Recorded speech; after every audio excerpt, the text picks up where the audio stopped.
In many challenges, personal and professional, we are held back by the crippling thought that people like us couldn't possibly triumph, given what we know of ourselves, how reliably stupid, anxious, gauche, crude, vulgar, and dull we really are. We leave the possibility of success to others, because we don't seem to ourselves to be anything like the sort of people we see lauded around us.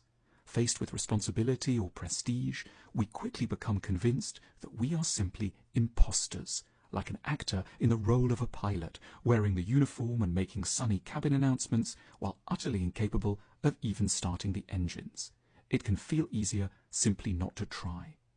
The root cause of the imposter syndrome is a hugely unhelpful picture of what other people are really like. We feel like imposters not because we're uniquely flawed, but because we fail to imagine how deeply flawed everyone else must necessarily also be, beneath a more or less polished surface. The imposter syndrome has its roots far back in childhood, specifically in the powerful sense children have that their parents are really very different from them.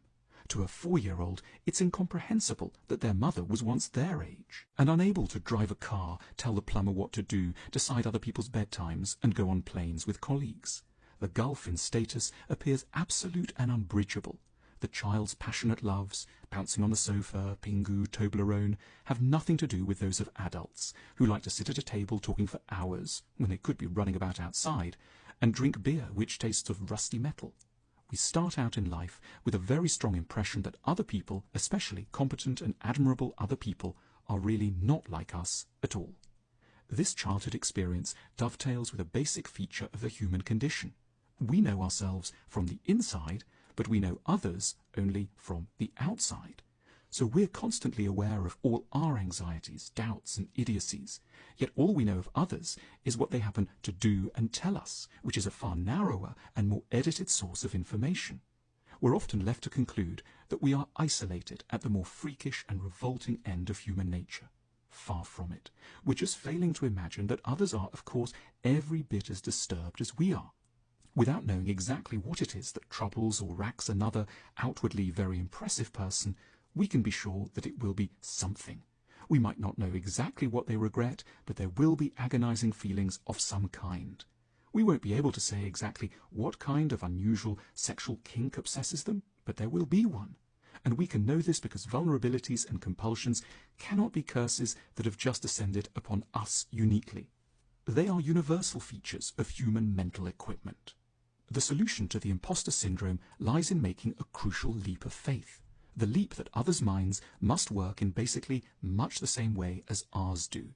Everyone must be as anxious, uncertain, and wayward as we are. It's a leap of faith because we just have to accept that the majority of what we feel and are, especially the more shameful, unmentionable sides, will have a corollary in each and every one of us. One of the tasks that works of art should ideally accomplish is to take us more reliably into the minds of people we're intimidated by, in order to show us the more average, muddled, and fretful experiences that they have. That way we would be helped to understand that we're not barred by our vulnerabilities from doing what they do. That's what the philosopher Montaigne, writing in the 16th century, was attempting to do when he playfully informed his readers, in plain French, that kings and philosophers shit, and so do ladies. Montaigne's point is that for all the evidence that exists about this shitting, we might not guess that these people ever had to squat on a toilet. We never see distinguished types doing this, while of course we are immensely well informed about our own digestive activities. And therefore we build up a sense that because we have crude and sometimes rather desperate bowels, we can't be philosophers, kings, or ladies, and that if we set ourselves up in these roles, we would just be imposters. Montaigne's example is a neat one, because despite the lack of evidence, we know that these exalted people must of course excrete in exactly the same way we do. So with Montaigne's guidance, we're invited to take on a saner sense of what grand, powerful, and beautiful people are really like. But the real target isn't just an underconfidence about bodily functions. This point extends into the psychological arena too. Montaigne might also have said that kings, philosophers, and ladies are racked by self-doubt and feelings of inadequacy, sometimes bump into doors and have weird, lustful thoughts about members of their own families. Furthermore, instead of considering only the big figures of 16th century France, we could update this example and refer to CEOs, corporate lawyers, news presenters, and successful startup entrepreneurs. They too can't cope, feel they might buckle under pressure, and look back on certain decisions with shame and regret. No less than shitting, such feelings are not what separates us from them. Our inner frailties don't cut us off from doing what they do. If we were in their roles, we'd not be imposters. We'd simply be normal. Making a leap of faith around what other people are really like helps us to humanize the world.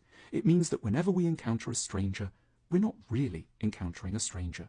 We're in fact encountering someone who is, in spite of the surface evidence to the contrary, in basic ways very much like us, and that therefore nothing fundamental stands between us and the possibility of responsibility, success, and fulfillment.